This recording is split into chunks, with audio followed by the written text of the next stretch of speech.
We are striving for universal access to energy. We are at 93% access to electricity energy now in South Africa, and we're working very hard to achieve universal access to energy. But there's an issue there. The price of electricity is beginning to be a factor in terms of real accessibility of that electricity. Although the consumption of crude oil broke through the 100 million barrels per day level in 2023, as quantified by the 73rd edition of the Energy Institute Statistical Review of the World Energy, our experience over the past 5 years has proven to us that petroleum sector has been running second fiddle to other sources of energy, and in particular renewable energies. When we talk energy, 70% of the time is spent on moving to renewable energy, triple it, grow it, and so forth. And other sources of energy have played a second fiddle. And when we separated our department and established the Department of Mineral and Petroleum Resources, one of the issues that was at the center of that discussion was that petroleum must be given its recognition. It must be elevated to its rightful place. It is a source of 60% of our energy sources in the country. It can't play a second fiddle to other sources of energy. It must be debated as a very critical component of the energy sources. Now, as part of government concerted effort to provide orderly development of the country, petroleum resources, ensure equitable access, and promote participation of physically disadvantaged persons in the sector, the department developed an upstream petroleum resource development bill, which has since been adopted by both houses of parliament in South Africa and is ready for being signed into law by the president. And that act is so important to us because upstream petroleum resource development bill is establishing petroleum as an independent sector of the economy. It's not an appendage of mining. Mining is a sector, petroleum is a sector, and we're busy developing that in full. And this is the first of its kind in South African history, as upstream petroleum industry has always been regulated as an appendage to other industries.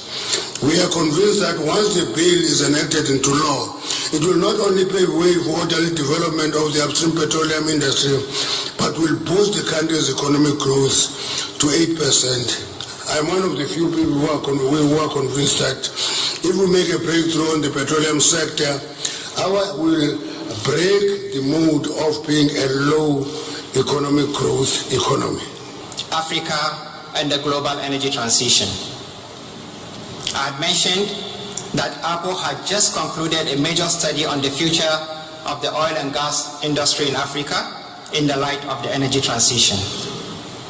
I also mentioned that the study had identified 3 imminent challenges that the energy transition poses to the industry. These are the challenges of funding, of technology, and of markets. I have further noted that APO was taking practical measures to address those challenges. I noted that APO had, a couple of months earlier, signed an MOU with Afrexim Bank to explore the possibility of establishing the Africa Energy Bank. Today, I'll give you an update on the Africa Energy Bank, as well as what we are doing to address the 2 other challenges, namely technology and markets. In the same address in 2022, I had also touched on an issue of concern to us in the industry, namely the proliferation of energy conferences, sometimes held back to back and targeting the same audiences and patrons, each claiming to be the must-go event on the African continent.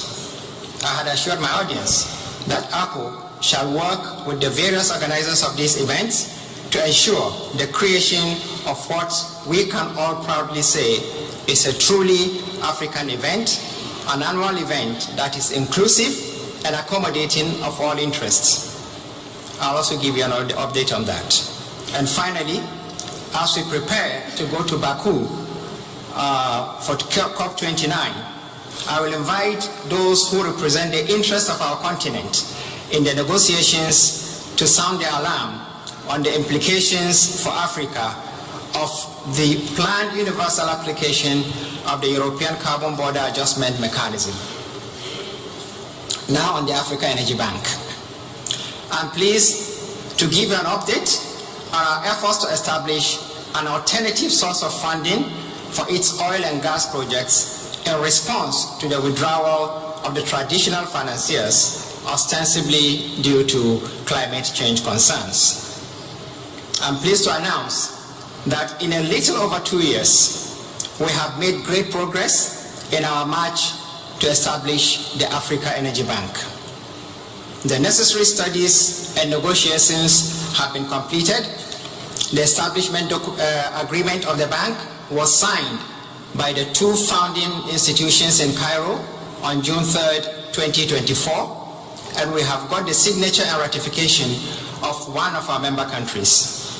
All we need now is the signature and ratification of one other country, and the treaty shall come into force.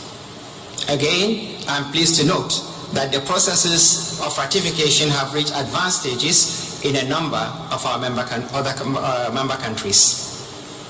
Furthermore, another milestone was reached on July 4, 2024, with the decision of the Upper Ministerial Council to give Abuja, Nigeria, the hosting right of the headquarters of the Africa Energy Bank.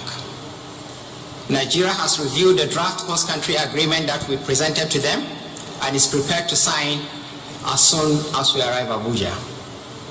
Excellencies, ladies and gentlemen, when APO and Afrexim Bank announced their plan to establish the Africa Energy Bank 2 years ago, many doubted our resolve, asking if our member countries have the resources or the commitment, especially when the world has been made to believe that oil and gas have little or no future in the global energy system.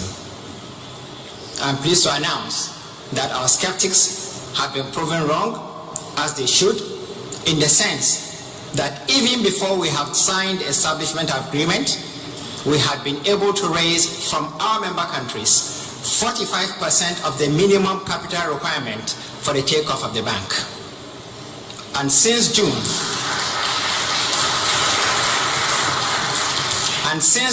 when the establishment agreement was signed, the tempo for fundraising and appetite to be part of the founding countries has been on the increase in our member countries.